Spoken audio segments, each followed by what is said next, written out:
Pernahkah kalian memperhatikan kenapa logam bisa berubah warna setelah terpapar udara, sinar matahari, dan air?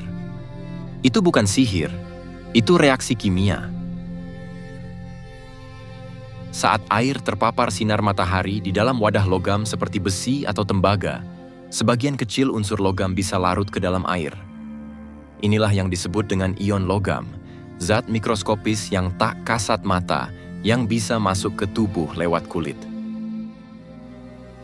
Dalam Islam, air seperti ini dikenal sebagai air musamas, air yang dipanaskan oleh matahari. Hukum menggunakannya pada badan adalah makruh. Kenapa makruh? Dan apakah ini benar-benar berbahaya menurut medis? Karena itu guys, tajamkan akalnya, kuatkan imannya. Kita akan menyelami samudra fikih.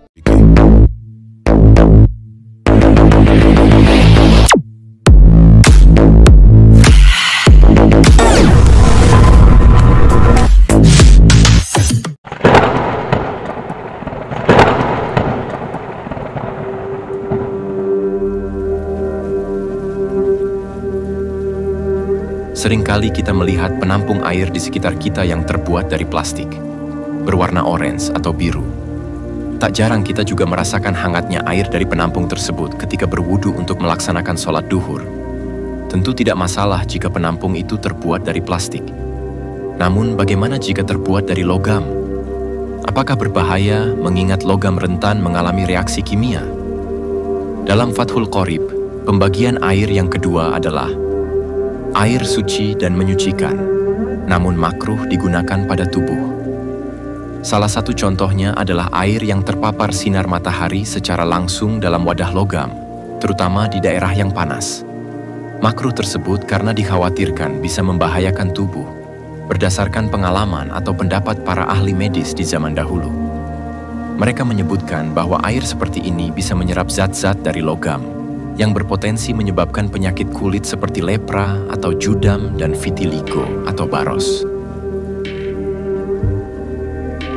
Meskipun hal ini belum tentu terbukti secara ilmiah modern, namun karena dianggap berpotensi membahayakan tubuh, para ulama fikih memberikan hukum makruh sebagai bentuk kehati-hatian.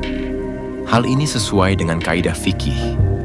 Segala sesuatu yang berpotensi membahayakan tubuh, maka wajib dihindari.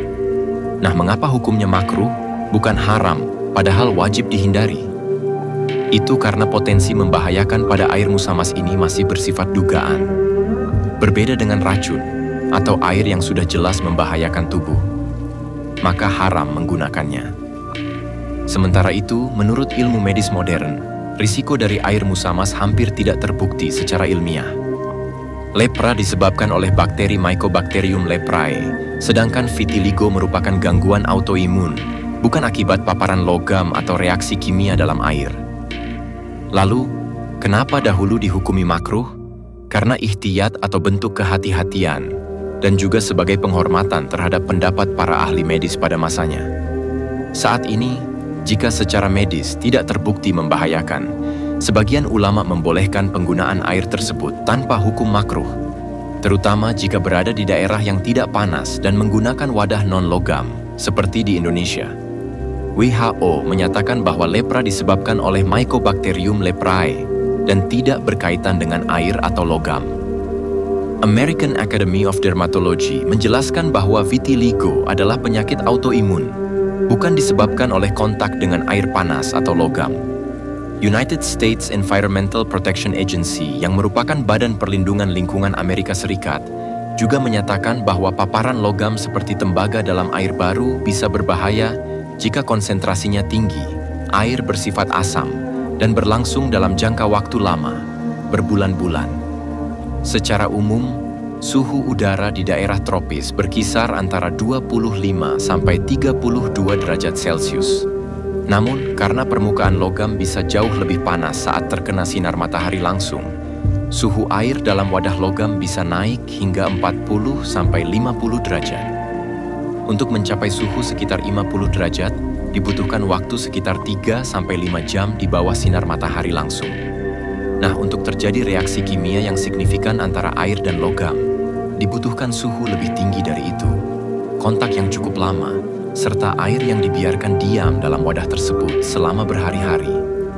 Padahal, dalam kehidupan sehari-hari, air biasanya digunakan setiap hari dan diisi ulang dengan air baru dari sumur atau pam. Apalagi jika wadahnya dari plastik, maka potensi reaksi kimianya sangat kecil, bahkan nyaris tidak ada. Juga perlu diingat bahwa reaksi ini terjadi pada wadah logam selain emas dan perak. Sehingga air yang ada dalam wadah yang terbuat dari emas dan perak tidak mengalami reaksi kimia.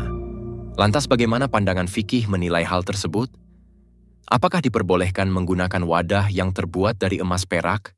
Atau tetap makruh, bahkan haram? Kita akan bahas ini di video selanjutnya.